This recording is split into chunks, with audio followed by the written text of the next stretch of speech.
नमस्ते बच्चों, मैं पिंकी गांधी फ्रॉम लियाल पब्लिक स्कूल। पिछली कक्षा में हमने पाठ 4 मैं और मेरी माँ उसको पढ़ा था और अभ्यास प्रश्नों को भी किया था।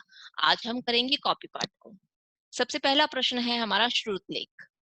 उसको आप मेरे साथ पढ़ोगे। सबसे पहले है ऑफिस, स्कूल।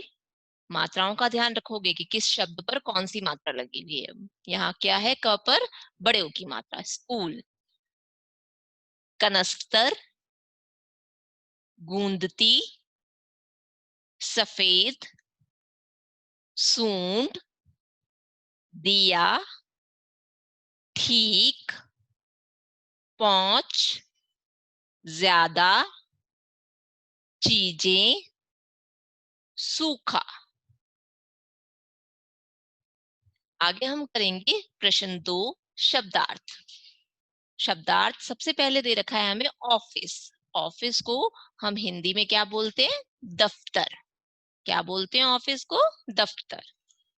कनस्तर, जहां रसोई में मम्मी कनस्तर में क्या रखती हैं? आटा, दाल आदि सामान रखने का जो टीन का डिब्बा होता है ना, उसे बोलते हैं कनस्तर। आगे बोल दे रखा है हमें गूंदती। गूंदती का मतलब क्या होता है? आटे में पानी डालकर सेकने लायक बनाना। जब मम्मी क्या करती है, आटे में पानी डाल डालकर उसको मिलाती है, मिक्स करती है और इकट्ठा कर लेती है, तो उसको हम क्या बोलते हैं? आटा गूंदना बोलते हैं। आटा गूंदने के बाद ही तो रोटी सेकने लायक बनती है ना। तो वो जो गूंदने की प्रक्रिया, उसको मिलाने की प्रक्रिया होती है, उसको बोलते हैं गूंदना। आगे दे रखा है ज्यादा। ज्यादा का मतलब होता है अधिक। खुद, स्वयं या फिर अपने आप। चेहरे, मुंह, हमेशा, सदा। ये हो गया बच्चों हमारा प्रश्न 2, शब्दार्थ। आगे हम करेंगे प्रश्न 3, खाली स्थान भरो। खाली स्थान में क्या होता है? एक जगह आपको खाली दे दी जाती है, वहां पर आपको जो सही शब्द होता है वो भरना होता है। सबसे पहले देखा, पापा तो डैश जाते हैं। पापा कहाँ जाते हैं? ऑफिस। तो आप यहाँ पे लिखोगे ऑफिस। और भैया कहाँ जाता है? भैया जाता है स्कूल। तो आप यहाँ पे लिख दोगे स्कूल। अगला दे रखा है हमें यहाँ पे, सूखा आटा डैश होता है। सूखा आटा जो होता है ना, वो कौन से रंग का होता है? सफेद रंग का होता है। और जब हम उसमें पानी मिला देते हैं तो उसका कलर बदल जाता है। तो जब तक सूखा होता है तो उसका रंग कैसा होता है? सफेद होता है। आगे दे रखा है तीसरा खालिस्तान, गीला होने पर उसका डैश बदल जाता है। क्या बदल जाता है? रंग बदल जाता है। तो आप यहाँ लिखोगे रंग बदल जाता है। गीला होने पर उसका रंग बदल जाता है। अगला है यहाँ पे, बच्ची गीला आटा लेकर डैश, दिया, बतख आदि बनाती है। क्या बनाती है? और सूंड बनाती है। ठीक है, आप यहाँ पे लिख दोगे सूंड। कभी कभी आटा डैश माँ के चेहरे पर भी लग जाता है। क्या करते वक्त माँ के चेहरे पर आटा लगता है? गूंदते गूंदते। तो आप यहाँ लिखोगे गूंदते गूंदते। कभी कभी आटा गूंदते गूंदते माँ के चेहरे पर भी लग जाता है। ये हो गया बच्चों हमारा खालिस्तान का प्रश्न। आगे हम करेंगे सही व गलत। जो वाक्य हमें सही लगता है उसके आगे हम राइट का यानी कि सही का निशान लगा देंगे, और जो वाक्य हमें गलत लगता है उसके आगे हम क्रॉस का गलत का निशान लगा देंगे।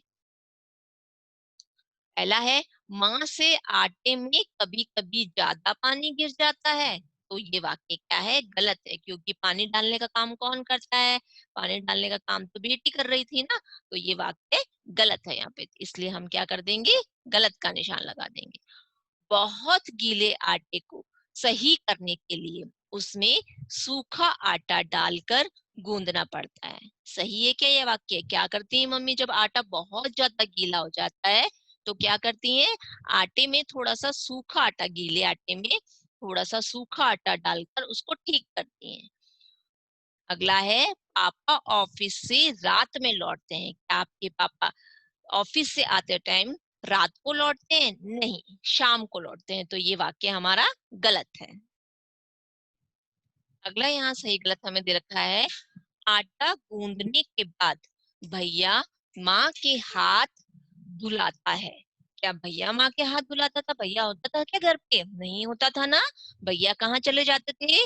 भैया स्कूल चले जाते थे ना। तो आटा गूंदने के बाद क्या करते हैं भैया?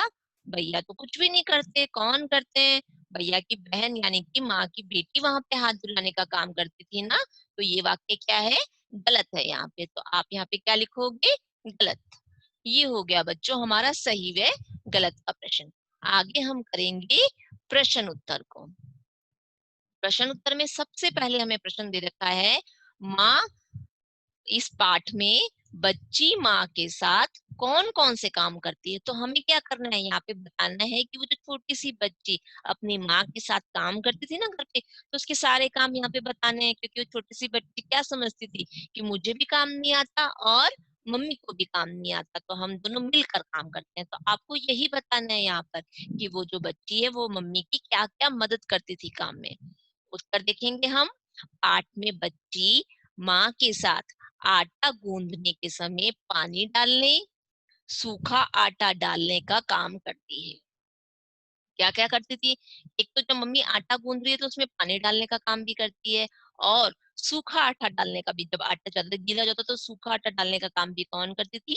वो बच्ची ही करती थी। जब आटा गूंदने के समय माँ के चेहरे पर आटा लग जाता है तो वह उसे भी साफ करती थी। कितने काम किए बच्ची ने? 3 काम किए।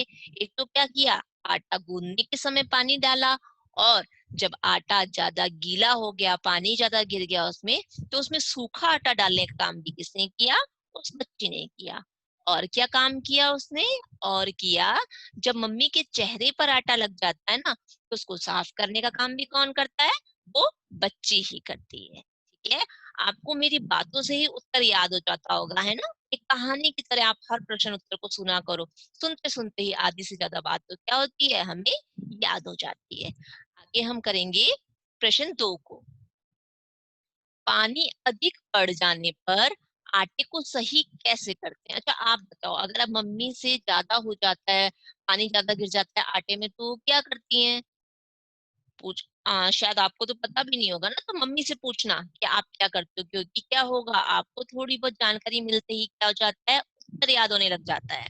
चलो मैं बताती हूँ आपको। आटे में पानी अधिक गिर जाने पर उसमें 1 कटोरी सूखा आटा मिलाकर उसे सही करते हैं। या जैसे हमें लगता है कि आटा थोड़ा गीला हो गया तो उसमें थोड़ा सा सूखा आटा डाल देती है मम्मी, ताकि क्या होता है, जो आटा है ना जो ज्यादा गीला हो गया है वो सही हो जाता है। तो हम उत्तर देखेंगे। आटे में पानी अधिक गिर जाने पर उसमें 1 कटोरी सूखा आटा मिलाकर उसे सही करते हैं।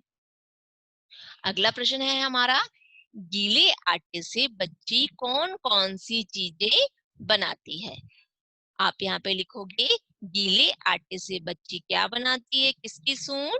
हाथी की सूंड, दिया, बतख आदि चीजें बनाती है। ठीक है। क्या क्या बनाती है बच्ची? गीले आटे से, गीले आटे से बनाती है हाथी की सूंड, दिया, बतख आदि चीजें बनाती है। अगला प्रश्न देखेंगे, हमेशा माँ के साथ रहने का बच्ची ने क्या कारण बताया? वो बच्ची क्या बताती है कि मैं हर समय अपनी मम्मी के साथ में क्यों रहती हूँ। उसको क्या लगता है कि मम्मी बड़ी तो हो गई लेकिन उसको बहुत सारी चीजें नहीं आती है उनको, तो मुझे भी नहीं आती है और मम्मी को भी नहीं आती है, इसलिए मैं क्या करती हूँ, हम मिलके सारा काम करते हैं। इसलिए वो क्या करती है, ये कारण बताती है कि मैं इस वजह से मम्मी के साथ रहती हूँ और उनकी मदद कराती हूँ। हम उत्तर देखेंगे। हमेशा माँ के साथ रहने का बच्ची ने यह कारण बताया कि उसकी माँ बड़ी तो हो गई है पर उसे कई चीजें नहीं आती है। उसे क्या लगता है, मम्मी बड़ी तो हो गई है लेकिन बहुत सारी चीजें उन्हें नहीं आती हैं, तो वो क्या करते हैं, दोनों जने मिलकर घर के सारे काम को पूरा कर लेते हैं। ये हो गए बच्चों हमारे प्रश्न उत्तर। आगे हम करेंगे वाक्य बनाओ। आपको पता है ना कि हम वाक्य बनाओ कैसे करते हैं। आपको एक शब्द दे दिया जाता है, उस शब्द का प्रयोग क्या करना होता है, आपको उस वाक्य के अंदर करना होता है, और जहां पर उस शब्द का प्रयोग आपने किया है उसको आप अंडरलाइन कर देते हो, नीचे लाइन बनाकर ये शो करते हो, ये बताते हो कि आपने इस शब्द का प्रयोग इस वाक्य के अंतर्गत कर लिया है ना। देखो सबसे पहला वर्ड है यहाँ पे ऑफिस। ऑफिस को आप कैसे लिखोगे, कैसे उसका वाक्य बनाओगे? बच्ची के पापा सुबह ऑफिस जाते हैं, वाक्य बन गया हमारा। इस शब्द का प्रयोग भी हो गया, और इस शब्द के नीचे आप क्या करोगे, अंडरलाइन लगा दोगे, रेखा बना दोगे। ठीक है, वापिस से दोहराते हैं हम। ऑफिस, बच्ची के पापा सुबह ऑफिस जाते हैं। ठीक है, अगला दे रखा है यहाँ पे गूंदती। गूंदती को कैसे करोगे आप? माँ आटा गूंदती है तो मैं उसमें पानी डालती रहती हूँ। क्या करती है बच्ची? बच्ची गूंदने का जो शब्द है उसका वाक्य में प्रयोग हम कैसे करेंगे? माँ आटा गूंदती है। पहले तो हम क्या करेंगे, गूंदती के नीचे अंडरलाइन लगा देंगे। तो मैं उसमें पानी डालती हूँ। मैं कौन है यहाँ पे? बच्ची है। ठीक है, हमने वाक्य बनाया, माँ आटा गूंदती है तो मैं उसमें पानी डालती रहती हूँ। ठीक है, अगला हम देखेंगे चेहरे। चेहरे पे हमें क्या करना है, वाक्य बनाना है, और चेहरे शब्द का हमें वाक्य में प्रयोग भी करना है। ये रहा हमारा यहाँ पे चेहरे। ठीक है, माँ के चेहरे पर आटा लग गया था। क्या हो गया था? माँ के चेहरे पर आटा लग गया था। तो चेहरे शब्द का भी प्रयोग यहाँ पे हो गया है ना। अगला वाक्य है हमारा ज्यादा। ज्यादा से हमें क्या करना है, वाक्य बनाना है। कभी कभी मुझसे आटे में ज्यादा पानी गिर जाता है। तो ये वर्ड ये रहा ज्यादा। ठीक है, इसका हमने वाक्य में प्रयोग भी कर लिया, और क्या वाक्य बनाया है? कभी कभी मुझसे आटे में ज्यादा पानी गिर जाता है। ठीक है, ये हो गया बच्चों हमारा पार्ट 4 का कॉपी पार्ट। आशा करती हूँ कि ये जितना भी कॉपी पार्ट और बुक बुक एक्सरसाइज के मैंने जितने भी प्रश्न कराए थे आपको सबको समझ में आ गए होंगे, है ना। फिर भी अगर आपको लगता है कि कोई चीज आपको समझ में नहीं आ रही है, या कोई उत्तर आपको समझ में नहीं आ रहा है, तो आप क्या करोगे, आप हम सबसे पूछ सकते हो, है ना। और आपको क्या करना है, नीट एंड क्लीन राइटिंग में अपनी कॉपी में अपने वर्क को कंप्लीट करना है। और एक बात और, आपको क्या करना है, हर टॉपिक को अलग अलग पेज पे लिखना है, जैसे कि हम क्लास में लिखते हैं, है ना। और राइटिंग एकदम नीट एंड क्लीन होनी चाहिए। जैसे आपने लिखा श्रुति लेख, तो श्रुति लेख को आप क्या करोगे, एक ही पेज पे लिखोगे, और उसके जस्ट नीचे आप दूसरा प्रश्न स्टार्ट नहीं करोगे। क्या कहाँ लिखोगे इसे, नेक्स्ट पेज पे लिखोगे, क्योंकि कई बच्चों का वर्क क्या आ रहा है, एक के नीचे एक क्वेश्चन आ रहे हैं। ऐसा बिल्कुल नहीं करते, हम क्लास में नहीं करते ना। आपको क्या करना है, हर न्यू पेज पे न्यू टॉपिक को लिखना है, और वो भी कैसे, नीट एंड क्लीन राइटिंग में। ओके,